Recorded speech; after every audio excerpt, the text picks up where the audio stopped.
Hi everyone, my name is John Green. I'm the Study Abroad Officer for the Management School, and in today's In Conversation With, we've got Josh Evans. Josh is the Outbound Study Abroad Coordinator for the University of Liverpool. Josh, welcome to In Hello everyone. Hi. How are you? Are you well today? Yeah, not too bad, thank you. Not too bad. I'm excited to speak about my study abroad experience. Excellent. I see you've come dressed for the occasion as well, because obviously we definitely coordinated our outfits today. So obviously In Conversation With is all about all things study abroad. It's about our experiences, what we did, what we got up to, our favourite things, our highs, our lows. So we'll start off nice and easy. Tell us what you studied at university and what type of study abroad you did. Okay, so at university I studied events management with tourism. I actually went to Sheffield Hallam University, and my study abroad experience was for a summer. I actually did two summers. So I worked abroad. I did a summer camp back in 2012, and then I worked at Disney World in Florida in 2015. Wow, excellent. All right. So did you always want to study abroad, or were you kind of on the fence about it? I'd always wanted to kind of live abroad at some point. It wasn't something I'd kind of given that much thought about before I went to university, to be honest. My university didn't actually offer anything in terms of kind of a semester abroad or anything like that. So I had to go and look for it kind of off my own back. One of the main kind of things I was thinking about was going back home for the summer. It wasn't something I particularly wanted to do. There's nothing wrong with going home. I kind of wanted to do something with my summer and make the most of it. So I actually applied for the Disney one in my first year, but didn't get it because I didn't have enough experience. And that's why I ended up working in the summer camp. And then obviously 3 years after that, I ended up working at Disney because I had that experience of working in the summer camp. So yeah, it isn't something that I'd always planned, but as soon as I kind of got to university, it's something I heard more about it anyway. Right, okay. So then so did you go along to any type of events then or anything like that? Were there any events going on where you could talk to other students, or did you just happen to find them out yourself? Yeah, not really. Like I said, my university didn't really offer it, and so they weren't kind of particularly helpful in giving me advice, I guess, on kind of studying abroad, just because it wasn't something that they offered. I think at some point there must have been some sort of a freshers fair, and perhaps Camp America were there. I can't remember exactly, but that also helped me get into it. But then after I'd kind of applied to Camp America, they kind of put me in contact with other students from around the country who were going. Right. Okay. So I suppose then that your experience then totally differs to now what we offer at the University of Liverpool. You know. Oh yeah, completely. Like I definitely wish, obviously, my university had offered what we offer now. Obviously, I wasn't aware that universities offered this kind of thing at the time. So it's interesting now working in it and seeing it from the complete other side. Well, this seems like the perfect time then for a shameless plug. In terms of things that we do offer, do you want to just give us a quick soundbite on what opportunities that we do offer for students to find out more information? Yeah, of course. I mean, obviously, you can contact the Study Abroad team anytime. We have a website with all the information on, but it also has our contact details on. So you can either email us, call us, or arrange a Zoom session, just like this, basically. But obviously, we have the Study Abroad Fair as part of the Study Abroad Week. You can speak to the members of your department as well and get advice from them. So yeah, I basically say start with the Study Abroad Fair, which is on the 16th of November, and Study Abroad Week. But if you're watching this after that date, then just feel free to get in touch with the team or have a look on our website and we can offer any advice that you may need. I think you kind of slightly touched on it already, but why did you choose to do a summer abroad? You said that you were interested in travel and your university didn't really offer any form of study abroad. Why did you not just decide to go traveling instead? Instead of doing a summer abroad, why not just go traveling? I think for me, it was the financial side of things too. I couldn't afford to go traveling essentially throughout the summer. So I think one of the main things that kind of intrigued me about Camp America and then working at Disney was the fact that you got paid to do a job, essentially. And so it was something that I'd kind of always thought about doing. I'd always been interested in travel in general. Like I said, I studied event management and tourism, so the tourism side was always of an interest to me anyway. That mixed together with the fact that I wanted to just do something with my summer. I didn't want to waste it, and I felt like this was a great opportunity. I mean, you don't get paid that well. Like I wasn't earning lots of money while I was abroad, but I kind of spent what I earned, so it kind of came out roughly cost neutral, I guess. Yeah. Plus, I guess it's the work experience too. I mean, I didn't have much work experience at that time. Yeah, okay. So that's kind of interesting, because that leads us on to another point, which something I want to pick up on that you've said, is that your degree was events management and tourism. And so what you've done is you've linked your study abroad experience to your degree. Yeah. Was that a conscious decision? And then the second kind of part of that is, you see now in job descriptions, like, must have experience of X, Y, and Z. And it's like, well, how do I get experience in order to have the experience to get the jobs that require experience? It's almost like an infinite cycle of, you require 5 years experience, but then no one will give you the 5 years experience. So was that your main reason for wanting to go then, just to develop? Yeah, I mean, it was definitely something that I thought about, was the fact that I wanted to do something that linked to my degree and also gain experience. And obviously, like I said, it's not an easy thing to do, because a lot of jobs require you to already have experience. So this was a great way to kind of get your foot in the door, I guess, because it meant that, although, like I said, you get paid for it, but there are also costs involved. So you don't work out that you make any money, but you get a fun experience, and also it's stuff to add to your CV. I know after I worked in Camp America, so that was after my first year, when I went back to university, I then got a job in my second year that I don't know if I'd have got if I hadn't have already had some form of work experience that summer. So, I mean, I don't know for definite, but I'd like to think that it did help. You did your summer abroad, but you were working.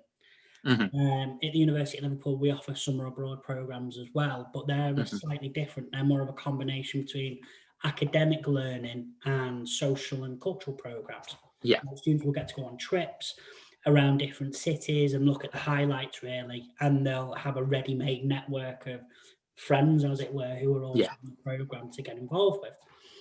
What do you see as being the benefit of that summer abroad versus the summer abroad experience that you had? I mean, I'd say the main thing, well, one of the first things there is the fact that I had to organise everything myself, and that was quite stressful. Obviously, I got no help from the university in terms of that. It was just something that I did off my own back. So I think obviously the fact that obviously we work with students on our summer programmes, and we work with other universities, and it's just a completely different experience. I would have loved to have done kind of the study abroad that we offer in the summer, but it's just something that, like I say, my university didn't offer, just because it'd be great to learn from a different institution as well, like, and have that kind of, you can still talk about that on your CV. You generally get a certificate if you do a summer abroad, one of our partners, so it's something kind of physical to show as well in interviews, and you can attach as a document applications and things like that. I think you get probably more of a cultural experience compared to what I have, and also, as much as I really enjoyed my summer experiences, I didn't particularly enjoy the actual jobs I did. There's one thing that I really want to drill down on there. What were some of your tasks on your summer abroad job at Camp America? And the second part of that question, what was the worst task you had to do? So at Camp America, I didn't actually work with the kids. I worked in a kitchen. Okay. It wasn't that exciting. So it wasn't even like the fun stuff. So there was lots of kind of just working in a very hot, sweaty kitchen, which wasn't really very good. And to be fair, I really didn't enjoy it at first. Like, I did think about coming home at one point, but I basically didn't, because I couldn't afford it. I couldn't afford the flight home. And I'm really glad that I couldn't afford it, because by the end of it, I had a great time. So it's one of those things that, I look back on now, and I really didn't enjoy it at first. But you just kind of get used to it. I didn't give it enough time, and I'm strangely grateful that I couldn't afford to come home, because by the end of it, I had an amazing time, an amazing experience, and I met lots of nice people. So I totally get what you mean. When I did my study abroad, I studied at a university for like the first semester, and then I went off and did an internship. And I must admit, I got myself into a few scrapes on my first part of study abroad. I don't know if I can admit this, but I got into a little bit of trouble for maybe consuming certain beverages under the age of legal age. Yeah. I had to clean like a football stadium. I had to write a paper on the effects of consuming. Oh, wow. Okay. That's a lot. I think I was like, the whole 3 strikes and you're out type thing. Yeah. Like I had to knock the next one out of the park just to stay in the country. But I really struggled, and I had to share a room with someone, and that's not my gig really. Yeah, we had a personality clash, and I was like, I'm going home. I'm not dealing with this. I can't afford to go home. I'm going home. Yeah. I took a professor there to be like, look, things have been slightly rough for you. Part of that is your own making because you're an idiot. And he was quite brutally honest with it, and he was right though. But then he basically convinced me to stay, and I went off and did this like incredible internship in Albany. And it was there that I really actually had the best study abroad experience. Yeah. And it was an experience that if I hadn't have gone for or stayed in order to my life would be so much different now. And that's corny. And I guess it's quite nice as well that you kind of overcome that. So it's something nice to look back on the fact that you didn't enjoy it at first, but you stuck to it, and in the end it benefited you. And this then leads me on to my next question, was what was your favorite thing to eat on your study abroad? And if you could get it back at home, why was it better whilst you were there? I think when thinking about this question, I probably can relate more to when I worked at Disney, because that seems more recent and we had access to shops. when I worked in the summer camp, we kind of spent most of the time on the camp, whereas when I worked at Disney, we could go to Walmart and buy our own food and cook our own food, which was nice. So food kind of, I can't really pick a favorite as such, because I just try to try as much as possible, because obviously when we were in the summer camp, we kind of just ate the food that was prepared in the kitchens for everyone, whereas in Disney we had our own apartment, so you made your own food, which was great. So it meant I could try lots of different things. I guess like I had lots of Pop-Tarts and like Hot Pockets, so they're really unhealthy crap food basically. but it was like yeah, and it was because we were working quite strange hours in Disney as well, because you work like long shifts, and sometimes you wouldn't finish till midnight. Sometimes you'd start at kind of 4 a.m. So it was like you were eating at strange times, and so it was just easy to have like a Hot Pocket or a Pop-Tart basically. Can I ask what on God's green earth you were doing at 4 a.m. at Disney? Like, what is that to do at 4 a.m. in Disney? Well, I was a showkeeper when I was there, which is a fancy way of saying a cleaner.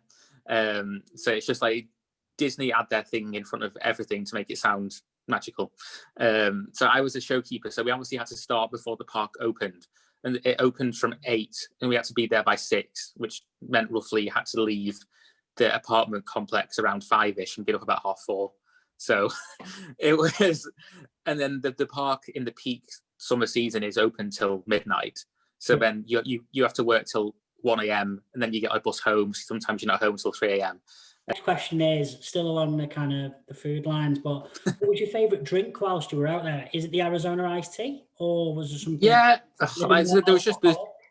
there's just too many of them. Like I said, I liked the Arizona iced tea. Obviously, I like Gatorade and all the different flavors that it has. Just anything sugary, basically, that you probably can't get here because they wouldn't allow it. Fair enough. But obviously, it's in moderation. I guess iced tea probably in general is just such a big thing in America, and it's just not really here. So I think that's probably when I was there the most. I just order an iced tea because it's easy. You can't really go wrong with it, and it's just something you can't really buy here. What was your favorite? How should we phrase this? What was your favorite extracurricular drink? Your out of office drink. Well, the first time I went, I was underage. I was only 20, and I actually stuck to the rules and didn't drink. Yeah. I did, mostly because it was quite difficult anyway. Like we were on a summer camp, so there was nowhere to go around us that even served alcohol. Basically, we went to Walmart once a week. That was our fun activity, and there was a cinema not too far away, and some shops in like a clothes shops, I guess, but there was nowhere to kind of buy anything like that from anyway. But we did go to one bar once, but from my experience in the US, they're very strict on IDing. Yeah. And as I was underage, I got a big red X on both hands in this one particular bar. Really? And they were like, if you're within 1 meter of a drink, then you'll have to leave, essentially. Wow. Yeah. So America is very strong on its ID. But in terms of favorite drinks, I don't think I really had anything that exciting while I was there. No? I don't think I really tried anything. Like it's weird because I found that alcohol, if you're drinking out, is more expensive than here. But if you're buying it in the supermarket, it's cheaper than it is here. Yeah. So I was like, I could up my kind of level of vodka. Like I got Grey Goose at one point, which is the same price as Smirnoff is here. Yeah. So I definitely enjoyed that. But having said that, though, I feel like you get drunk quicker in the States because the measures are bigger. Yeah, they are. Yeah, definitely. I don't think our friends in the US have kind of grasp the concept of pouring measures. Like, it's a free pour, isn't it? Like you go. Yeah. They don't measure it. Can I get a vodka and Coke? And the vodka just about changes color, like to what looks to be a rough semblance of Coke. And it's that's going to be very strong. Yeah. I mean, when I got big into apple teenies. Like apple teenies, I'm not going to lie. To the point now that we bought like a bar cart for the house, and we've got very nice a nice stocked bar. And all this summer, I was perfecting what I now call the JS Genie, and it's basically an apple teeny but with a slight twist. So, all right, so let's move on. We're on a good roll here. So, what can you tell us? What your favourite or fondest memory is? Funniest or fondest memory? I guess, I'm sure most people probably answered the same thing in a way. It's kind of the people that you meet while you're there, to me, is kind of the fondest memory that I think of, both at the summer camp and in Disney, but especially at Disney, because that's more recent. I guess I kind of made friends for life. Like one of the girls I actually became friends with had a baby like 3 days ago, and stuff like that. And so we're all kind of hoping that we can go and see her and the baby when lockdown eventually ends. If it does, who knows? Anyway, but yeah, I think it's definitely the people that you meet while you're there. I said on both my experiences, I met great people, both from the UK and also obviously people that live there too. I think especially the people that you meet that are from the UK or other international students that are there, you kind of bond with ridiculously quick because you're all in the same boat. Yeah. So I think it's just, I don't know, like I had a roommate in Disney that I got on really well with. I guess I was lucky in that respect. I'd never had to share a room before. Obviously, it's not something we traditionally do here in the UK, but they do in North America, so it's just part of it. But we got on really, really well. I really enjoyed it. My other flatmates too, we got on really well. So yeah, I guess it's just kind of the people, and I guess the traveling that you can do too. Obviously, studying abroad, working abroad, it does give you the opportunity to go to more places than just that one place where you're studying. So like when I was in Disney, I had 2 weeks afterwards for traveling.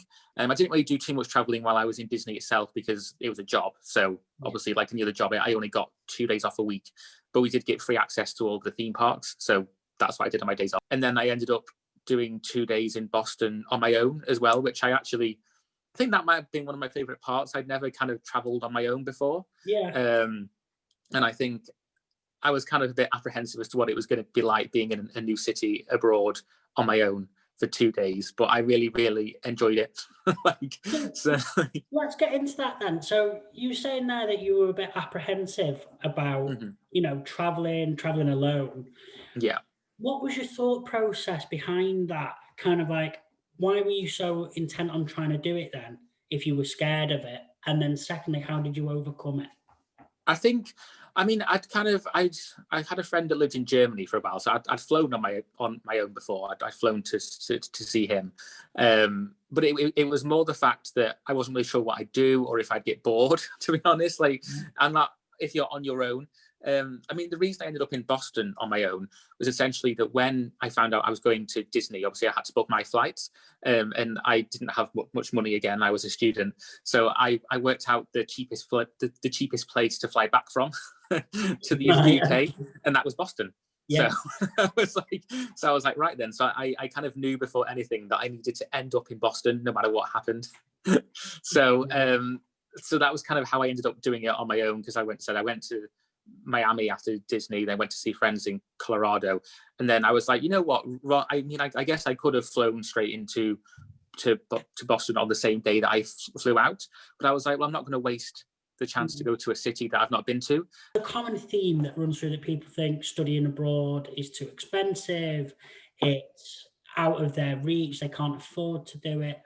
What would you say to people like that? What would you say to a student who's at the University of Liverpool now and he's like, I'm not doing study, I'm not even going to look into it because I can't afford it? Yeah, I feel like everyone should look into it. Obviously, with the financial side of things, on our website, we do have a whole kind of financial section that lists all the finances, I guess, that we offer to students. And we do offer some form of finance to every student. Obviously, depending on the household circumstances, depends on how much funding we offer.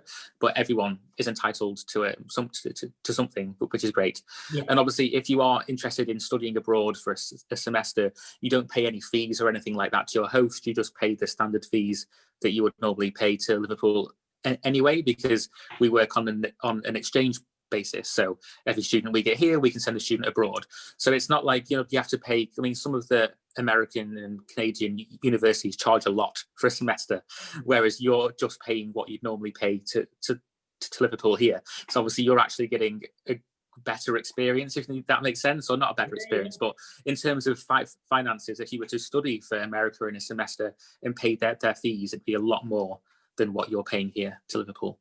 So then the other part of that is, I suppose, that, like you say, it's basically a tuition-free place. You don't have to pay anything extra than you staying in Liverpool.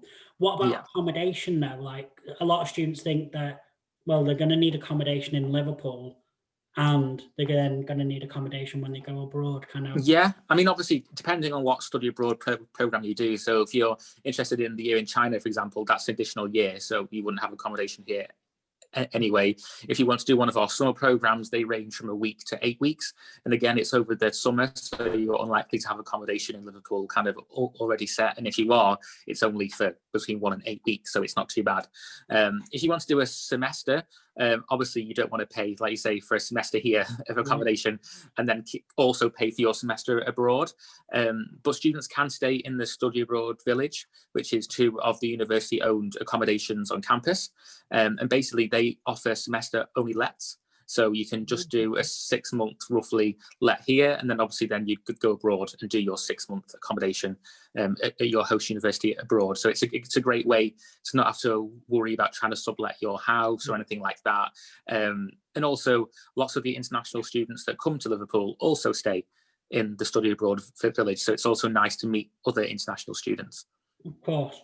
All right. So again, probably as you can tell from that was a little bit of a shameless plug for some of the things that we offer. I'm not going to hide from it. It's supposed to be conversational, but I know, everyone knows what we've just done there. So let's just meet that head on. So students, just in case you weren't aware of what we were doing there is funding available for study abroad. Yeah. Don't have to pay any additional tuition fees unless you're on like something like the Year in China program. Yeah, the Year in China, you pay an extra year's tuition, but it's actually only currently £1,385, I believe, which is obviously a lot less than the £9,000 that a student would normally pay. And there are sometimes tuition fees involved with the summer programs, but we do offer a lot of non-tuition ones too. So that just depends on the program. You've kindly shared a photo from your experience with us. So yeah. I want to know, can you see your photo up on the screen? Yeah, I can see it, yeah. Excellent. All right, so a couple of questions. First of all, loving the ears, okay. talk us through your photo. Who's in it? Where are you? Why is this your study abroad photo? So I basically chose this photo. So obviously you kind of asked me to think about what photo might work best. And I was kind of going through my Instagram, like looking back on all the photos, and this one I thought kind of sums up everything in one picture in the best way, in terms of, obviously you can see I'm clearly at Disney World. So you've got the castle in the background. Shocking. I did not see that coming. So it's like I've got the castle in Magic Kingdom in the background. This was actually our last day. So the kind of ears that we're wearing are their version of a graduation cap. So everyone gets like although we're only there for 3 months, they kind of do this whole thing with like a graduation ceremony. You get to shake hands with someone dressed as Mickey Mouse. You get like a certificate. I got some sort of like keepsake box, I think I've got upstairs still, where you can keep things in it, and that's like your gift for graduating, I guess. So the people in the picture were my flatmates that I lived with. So the two guys in the middle are actually from Brazil. I'd have never got to meet these guys if it wasn't for the fact that we all worked at Disney for the summer. So I just thought it was something nice to kind of share in a picture, that you never know who you're going to meet while you're on your study abroad experience. It might not necessarily be someone from the country you're going to. It might not be someone from the UK, but it could be someone from a completely different country altogether that's also having an international experience. Let's talk about the elephant in the room. Obviously, COVID is here. It's had quite a big effect on study abroad. Of course, yeah. What do you think where do you think we are in terms of study abroad and COVID? Yeah, I mean, like I said, we do have a few students abroad at the moment, because obviously the UK does have an exempt list with some other countries. So we do have a few students that are abroad, obviously nowhere near as many as we would like, but that's coronavirus. Obviously semester 2, we're not going to have a full load of students abroad as we would do normally, but obviously we're still hoping to send as many abroad as possible. As we've seen with coronavirus, things change very fast. You don't know we can't obviously accurately predict what's going to happen next. All we can do is offer our support to students and try and put as many kind of contingency plans in place as possible. Obviously we're hoping that by semester 1, so like September 2021, that coronavirus will have gone away. We obviously can't predict whether that's going to happen or not, but that's what we're planning for. So obviously students who do apply now kind of for September 2021, hopefully they'll get to go. We always say that there's no harm in putting in an application. It doesn't cost you anything.